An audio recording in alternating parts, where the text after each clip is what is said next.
Welcome to Behind the Audition podcast with your host, Curt Hilton. Listen in on interviews with voiceovers, filmmakers, producers, animators, and much more. Curt, a voice actor himself, will give insider tips to the business, talk with guests about how they got into the business, and be sure to stay tuned to the end of the podcast when he challenges his guests with a pop-up audition. Now it's time for Behind the Audition podcast. Here's Curt Hilton. Welcome back to another episode of Behind the Audition podcast.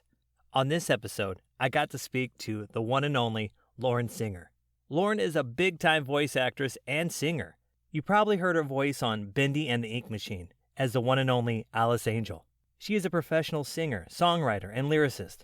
She wrote and performed the song Lonely Angel as Alice Angel. We talked about mental health, staying humble as a voice actor, and much, much more. So sit back and enjoy another episode of Behind the Audition podcast. So, welcome to the show, the one, the only, one of my favorite voice actors out there, Lauren Synger. How are you doing today? Aw, you're so sweet, Curt. How are you doing? Thank you so much. Oh my gosh, I'm so excited to have you on the show. Like most of my guests, sometimes I get to call my guests and, get to know each other. And I think we were on the phone for like an hour. You're such a cool person and very interesting. So I just want to say thank you again for being on the show. Oh, well, thank you. Thanks for having me. I really appreciate it. Absolutely. And how are things in New York going? Things are good. Things are good. I'm not in the city. I'm actually in the central New York area. Perfect. So it has been cold. We've had snow, which is just like, why? It's like Halloween decorations are up and there's snow covering them. It's ridiculous. So yeah.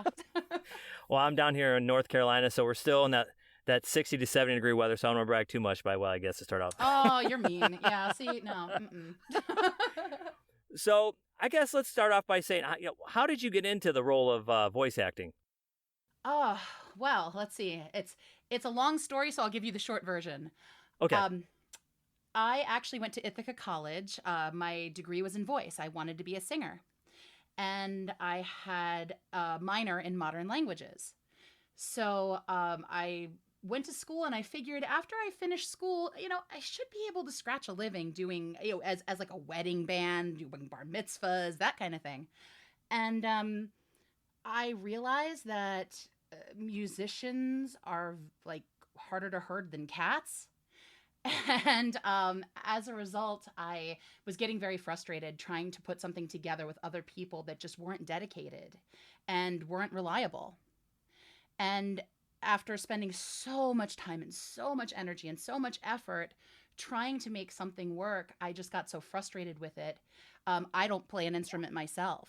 So that's one of the challenges for me is I sing and I write music, but I don't play an instrument. So I thought to myself, what is it that I can do with my voice that I don't have to rely on anyone else for? And that became voiceover.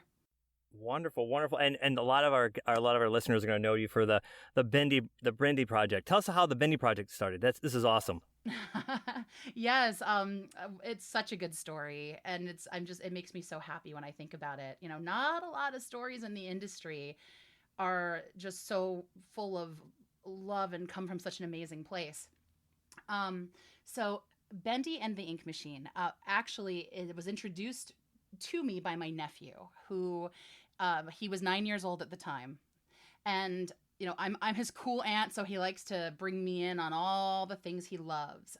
He loves to share his video games with me, his YouTuber people, his videos, all the things he loves, because he wants me to share these experiences with him, because really I'm the only person in his life that gets it. So he shared Bendy with me, and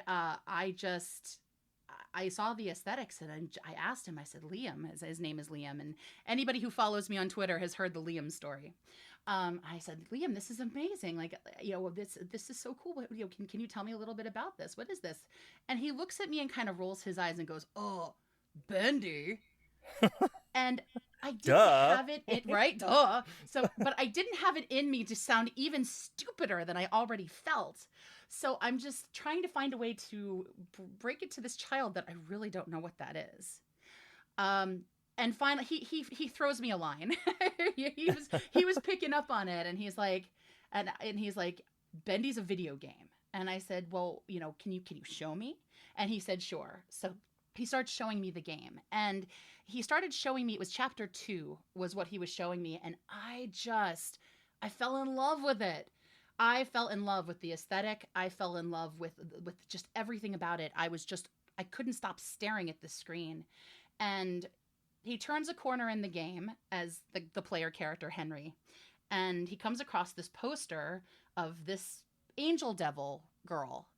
And it says Alice Angel, she sings, she dances on the poster. And I was like, love at first sight. I saw that poster and I'm just like, so who's that? He's like, Alice Angel? He's like, well, we don't know. And it says, so she's a singer? And so he's like, yeah, she hasn't appeared in the game. We don't know anything about her, but she's supposed to be coming up and everybody really wants to know who she is and what she's all about. So I was really excited and I was very inspired. And I went back home and I started researching. I started doing my internet stalking about this game and about the creator of this game. And I came across a website and the creator's name was The Meatly. And I'm thinking to myself, The Meatly? What kind of name is The Meatly? And I wanted to make sure I had the right person and that it was the right project. And it was. So I put together an email just letting him know, just being honest and telling him how inspired I was and expressing my passion. I love this. This is just so cool. My 9-year-old nephew introduced me to this, and anything he loves enough to introduce me to is something I'd love to be a part of. I saw Alice Angel, and I just think I love the character design. I love the aesthetic. I'd love to talk to you about this project, especially this character or any other characters that I might fit for. And I sent him my demo. And, at the time I was going through, people who have been in this industry for a long enough time have usually experienced their burns. And I had definitely experienced mine. And I wrote this whole letter and I attached my demo. And I just had this moment where I thought, I don't even know if I should send this, because I had had some really bad experiences happen right before. And I was just feeling really down about the whole thing. And I remember just thinking, should I do this? And, my husband actually looked at me and said, yes, you wrote the letter. Just send it. You already have your demo attached. Just send it. And I had this mindset of like, yeah, but he's not going to care. He's probably not going to hear it. There's probably hundreds of people he's already listening to, and it's probably a waste of time. And he told me, that's not really fair to think like that. I know that you've had those experiences, but you've never reached out to him directly. So the worst he can say is no, or you don't hear from him. That's the worst that can happen. All you have to do is hit the send button. And so I hit the send button. And 3 weeks later, I got an email from The Meatly saying that they got my demo. They absolutely loved my work and loved my voice, and that they would love to talk to me about a character they had in mind for me. Now, at the time, I did not know that it was Alice Angel. I was hoping, but I didn't know. So we had a conversation. We talked for 3 hours. It was a long conversation. And in that conversation, we were batting around ideas. He was telling me so much about this project. And I had to sign an NDA. Yeah, for those who don't know, it's a non-disclosure agreement, which means you cannot share anything legally, are not allowed to share anything. So if anybody talks about NDA, that's what that means. They're legally obligated to keep their mouth shut. So him and I were talking about this project, and he was sharing a lot with me. And I was so excited and so inspired. And I said, you have so many great ideas. It's like, it's filling my head with I'm just exploding with creativity. And I have ideas I'd love to share with you.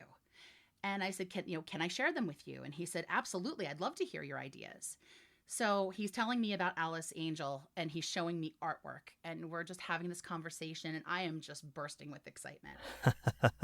I can't believe it. It's like, pinch me. I can't believe I'm having this conversation. Absolutely. It's not very often that we get to be so creative. It's usually like you're hired to do a job, you do the thing, and then you're done. But to actually be a part of the creative process is not very common. So we were talking, and I said, well, I'm looking at her design and she's an angel devil. I almost picture her having 2 voices.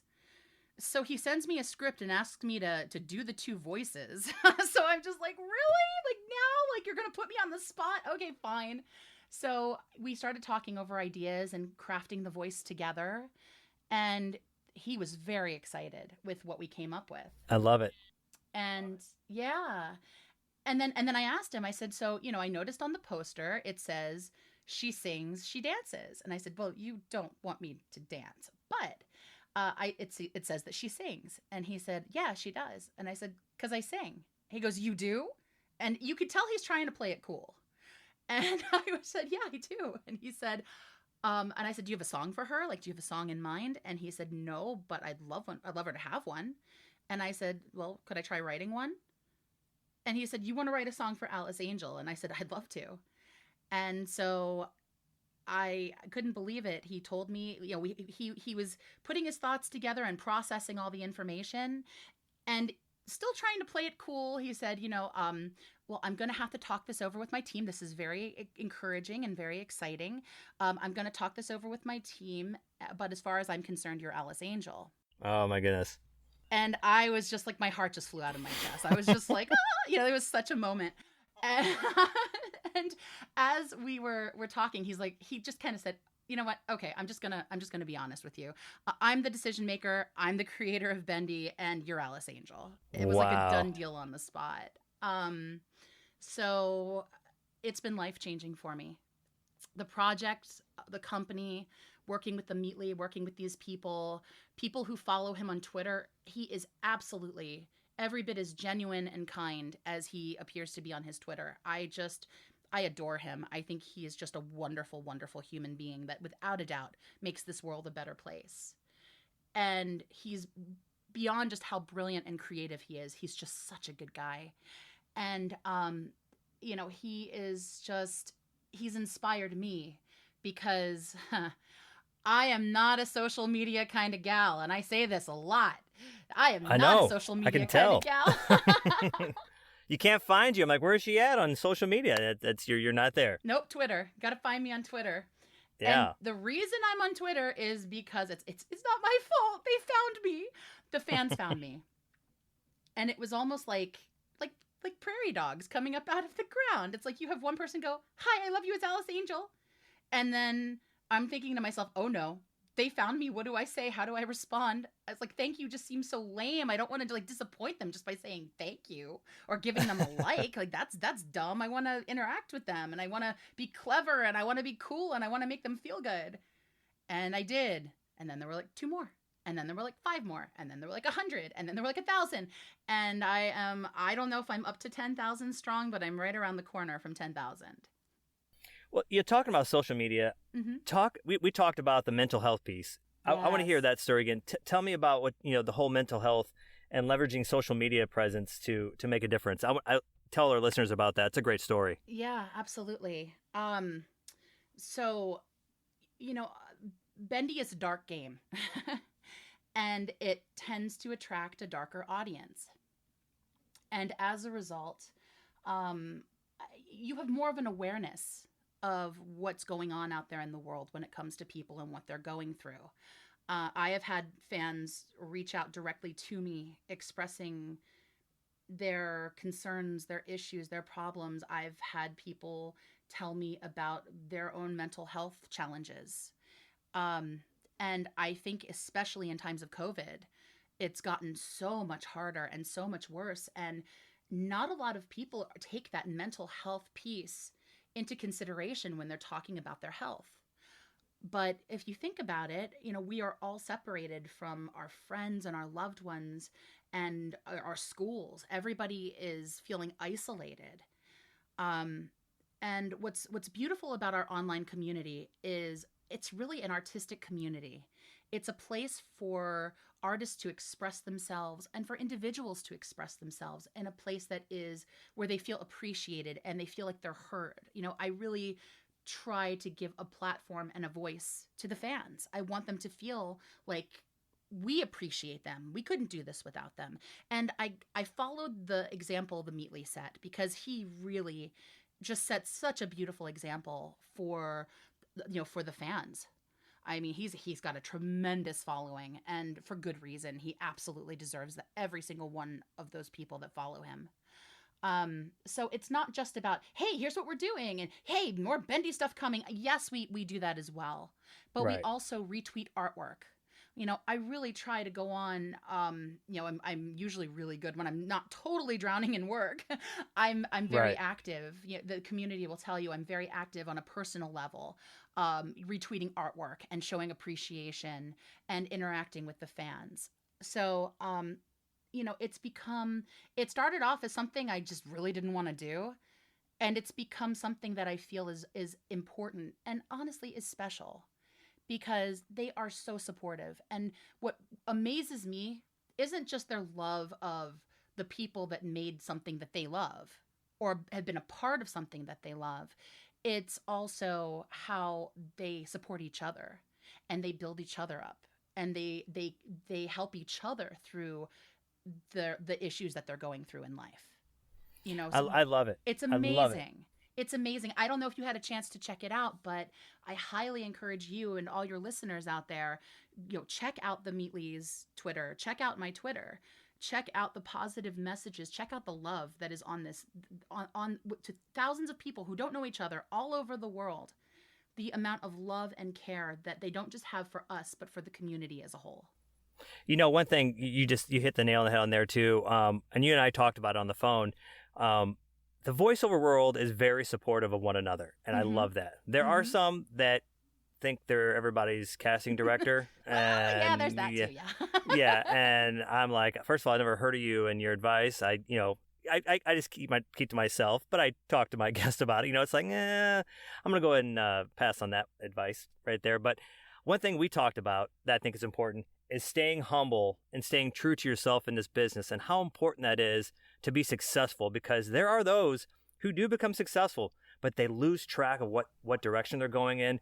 And I think they just totally ruin it for themselves with their personalities. What did I tell you? See, there they go. We have, I'll let your listeners know what's going on. We have somebody who is re-roofing their house, and my dogs, again, people who follow me on Twitter know I'm a total animal person, and I have rescues. It's okay. And yes, so you might hear those are my dogs. You might hear my cat.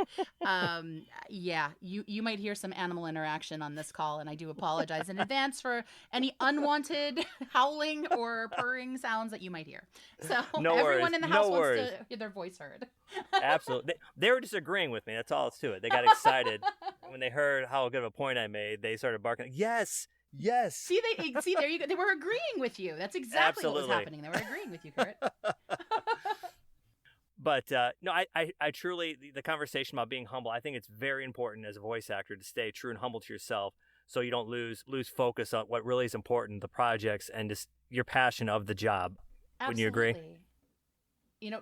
Nobody does this nobody does this with, I'm going to make money. Like, nobody comes into voiceover with this idea that they're going to become millionaires. Right. The voiceover people that I know, it's a passion and it's a fire, and you either have it or you don't. And so, being true to yourself, reminding yourself, why do I want to do this? What is it about voiceover that drew me to it in the first place? And why do I want to pursue this? Why do I want to put myself through this journey? Because it's not an easy one. It's not. Being in the entertainment industry, being an artist, sometimes you have days where you're like, what was I thinking? What was I thinking? I can't believe why am I doing this? And you have to remind yourself, especially on those days, why you're doing those things. And you get those too, those outside the voice acting world, we'll have conversations, and you always get that, wow, you must make a lot of money. How much did you make? I'm like, it's not about how much money you make. No. It's finding a job, the passion that you have for something. And I've had conversations on the show before with others. I'm like, what is it about being a voice actor that keeps us wanting to try for a job that's so hard to get? I mean, it doesn't make any sense, but I'm willing to get up at 5:30 for an audition. I'm willing to stay up till 2:30 for an audition. It's just this job is something I can just step outside the box of reality and just have fun with it. You know what I mean? Exactly. And so I can hear that fire and that passion. Like, this is something that, it's why you do what you do, is because you love it. It's crazy. And, I was just talking to one of my guests recently too, finding that niche. And this next thing I'm going to talk about, I have not found it yet. And I'll be the first one to admit it. There's times I'm like, I want to do this character, or I want to be this announcer, or I want to do this commercial. I am so lost sometimes. And he's like, you gotta find a strategy. Mm-hmm. You gotta focus on a strategy. And you gave me some great advice. To those out there, what would you say to those who can't find that niche? What would you recommend to them? Oh, I mean, again, I think the first step is to be honest with yourself as to why you want to do voiceover. What is it that is it a commercial that you hear that you're like, I want to do that? Or is it an audiobook that you're like, oh, that book inspired me so much. Like I want to inspire people the way that book inspired me. Or are you, I'm raising my hand here, an animation. Are you into animation? You know, I was a child of the 80s. I grew up loving animation. I love to draw. I love stories. I love characters. My grandmother was an amazing storyteller. And so I developed a love of storytelling. And I realized that both music and voiceover really are two different sides of the same coin that both honor storytelling. Yes. And for me, that was my aha moment. It's like, this is it. This was it for me. It's like, yes, I want to be a storyteller. I love telling stories. I love characters and character development and bringing them to life and communicating their emotions. Like, that's what I love. And so if you can find that thing that ignites that fire, you can hear that fire inside of you when you think about those things. That's the first step. Absolutely. And then the second step is, what am I good at? You know? Yeah, absolutely. It's great that you have a passion. Yes, you love this thing, but are you good at it? Right. Is this something you can do? And also, again, in that being honest with yourself vein, having guides and mentors really helping you shape your journey and your forte and your skills and help building your skills. So you might be able to do a great kid's voice, but you can't do a great old lady voice or old man voice. Right. So, okay, well, can you get better at doing that voice that might be a little harder for you to do while you're still killing it on your kid voices? You know, it's things like that. It's knowing realistically where you sit and always improve. Whatever you can do to expand your voice arsenal, to expand your repertoire, whatever it takes to grow and evolve as a voiceover person. And there are great resources out there. We had talked about, some of the resources that are available to help you on your journey, figure out, that whole, like, who do I want to be when I grow up? There are those people out there. So, but, it's so, I highly recommend, if you find a good one that gels with you, that you feel like they really understand and care about what it is you're doing. That's the key. You don't want to just give money to somebody who says, hey, I can help you. No. You want them to care. You want them to invest in you. Right. And that's a key with a mentor. That's a key with anybody that's helping you along the way on your journey. They have to invest in you. They have to believe in you. They have to challenge you to be more than you are. Yes, I agree with that. And I think a lot of voice actors recommend getting a voice coach before they get into this series, because sometimes there's voice actors who think they're better than they really are. And finding a good voice coach is the hard part, because there's a billion of them out there. Oh, yeah. And they all think, and I've never heard of them.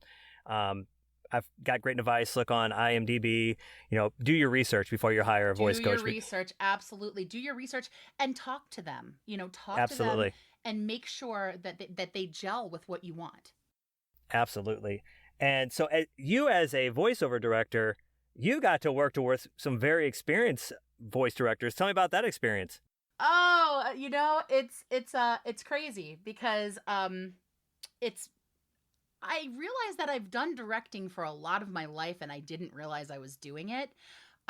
More on the music side of things. When it came to working with musicians and working on music, I was the one steering the ship. I was the one making sure everybody showed up when they were supposed to, and that they had all their work, done and together.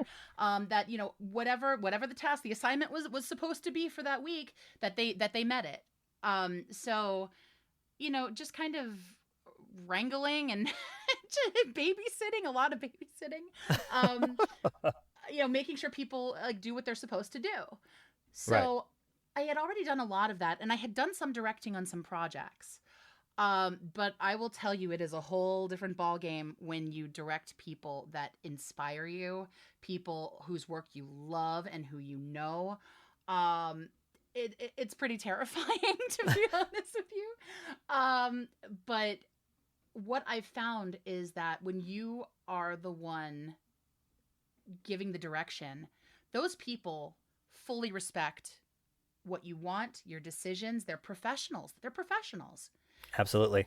And so, voice directing really wasn't something I sought out.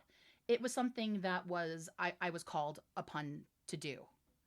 And it's interesting because I never thought of it as my calling, but it really is another piece. I love helping bring out the best performances possible in the people I work with.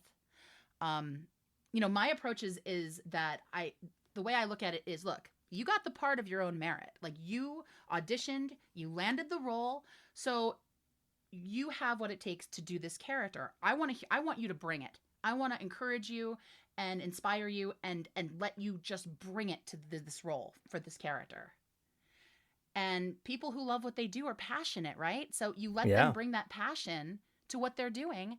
And then it's just a matter, I call it throwing spaghetti at the wall to see what sticks, because we don't always know in a situation what's happening. So we might be like, okay, that was a great louder, more aggressive, louder take. Let's do one where we pull it back, and maybe it's a quiet, intimate moment. So it's also kind of feeling out. Now, sometimes we know exactly what's happening, and in those moments, it makes it much easier for us to do our job. But sometimes we really are guessing. So I love letting artists be artists because, as an artist, I like to be an artist. I like to be able to bring it and bring my ideas and bring my passion. It makes you that much more invested as an artist in the project.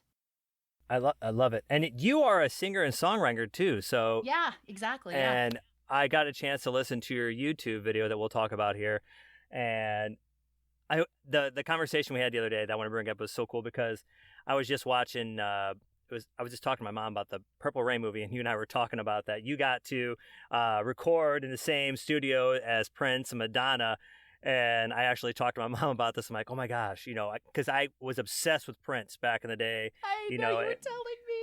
I mean, if I wanted a purple bike, I wanted the purple jacket. I thought I was Prince. The waters of Lake Minnetonka, you were ready to go. Yes. And I mean, I have all his music.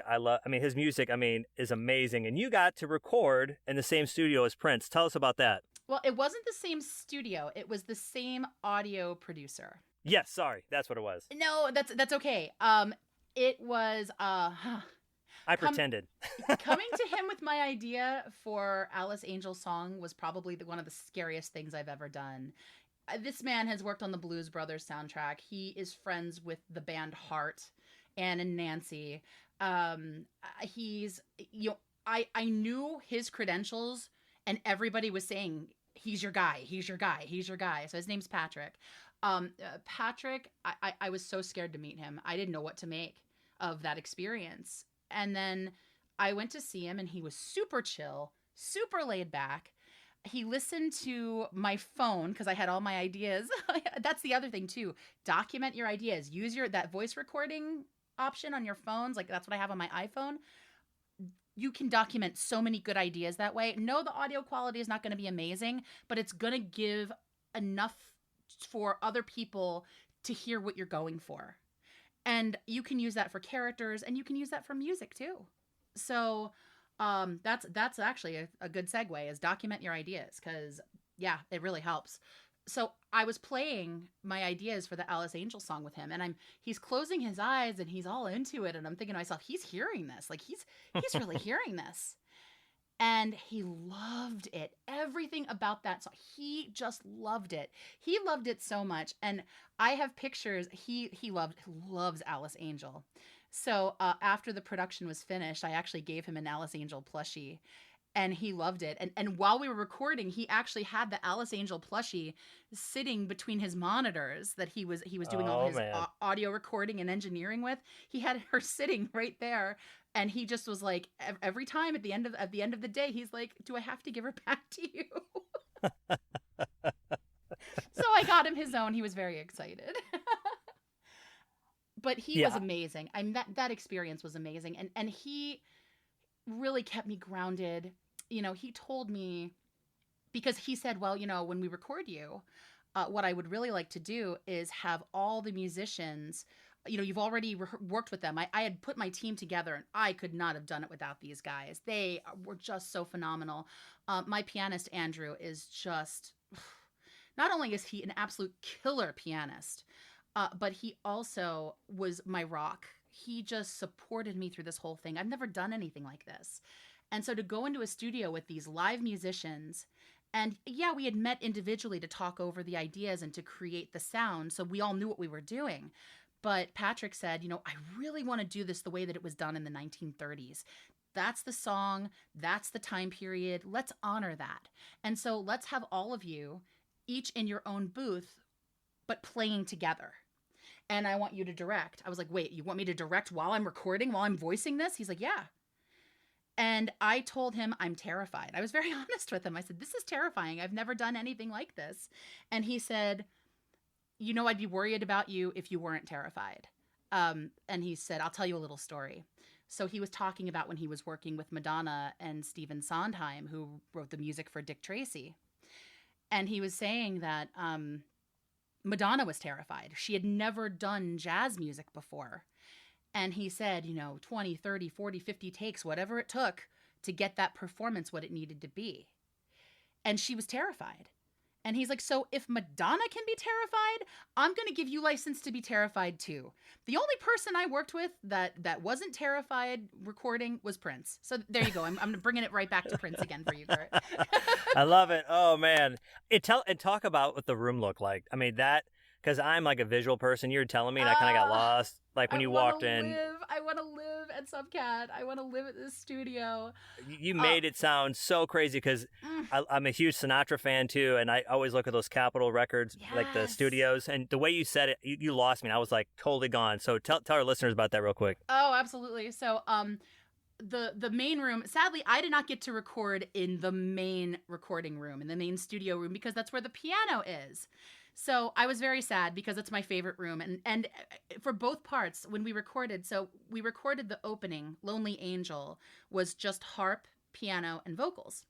And so I'm in this little booth, and the harpist is in a bigger booth, because she had to fit her harp in there, which, she's heaven sent. Absolute. Jessica just was heaven sent with that, with what she did with that music. And then Andrew was in the beautiful big room that I was just so envious of, just looking out at this gorgeous room. It's this big room. The walls are all like theater red, wooden floors. I mean, they spared no expense with this studio. Wow. And then behind him is a double glass, and that's where Patrick is. So he's in the control center, the recording booth area, which in itself is insanely beautiful, also with that theater red. And then there was a gray accent wall with a couch on it. It's like, and I said, you know, if you guys want to just, you know, come back tomorrow and just leave me here, I'll happily camp out here. Like I could make this place my home. I'm good here. So. Oh my gosh. And you know, a lot of voice actors, they probably, you know, they have the capability of having their own home studios, but there's something eclectic about having that feel of old time recording and just being in the studio like that. You know what I mean? And also not worrying about anything other than the performance. You know, I mean, yes. If I had to direct and perform and worry about audio engineering, oh, no. And I am not an audio engineer kind of girl.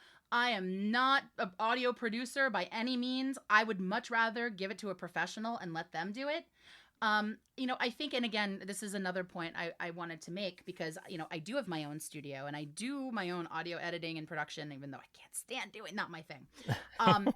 But I think it's important to have a working understanding of it. You got to know enough to be dangerous. Yes. But also know where your limitations lie, and don't be afraid to spend the money to pull in a professional to be professional for you, because at the end of the day, it's the final product that your client is going to receive. And absolutely, you want the whole you want the whole thing to be top notch for them. And I totally agree. And it's time to have some fun. The audition challenge is here. Are you ready to do it? Oh, sure. Why not? So we've been talking about Alice Angel and some other characters Actually, I think a couple characters you brought up. But let's have fun with this. This is going to be your line. The line is, "No way, oh my, parachute pants are back, and they are on sale. Let's go." Now, you can take any character you've done and use that, or you can just make up one. No way. Oh my. Parachute pants are back, and they're on sale. Yes! I love it! I love it! There's both Alice Angel voices for you. I love it. I love it. Ladies and gentlemen, the one and only Lauren Synger, thank you so much for being on the show. Is there any last thing you want to tell for those wanting to get in the world of voice acting before we let you go? Oh, I mean, I think I pretty much covered it all. I would say follow me on Twitter. I do, if people ask questions, I do tend to post there as well. You can also check out my website. I do have a resources page on my website, especially for people who are just kind of getting started.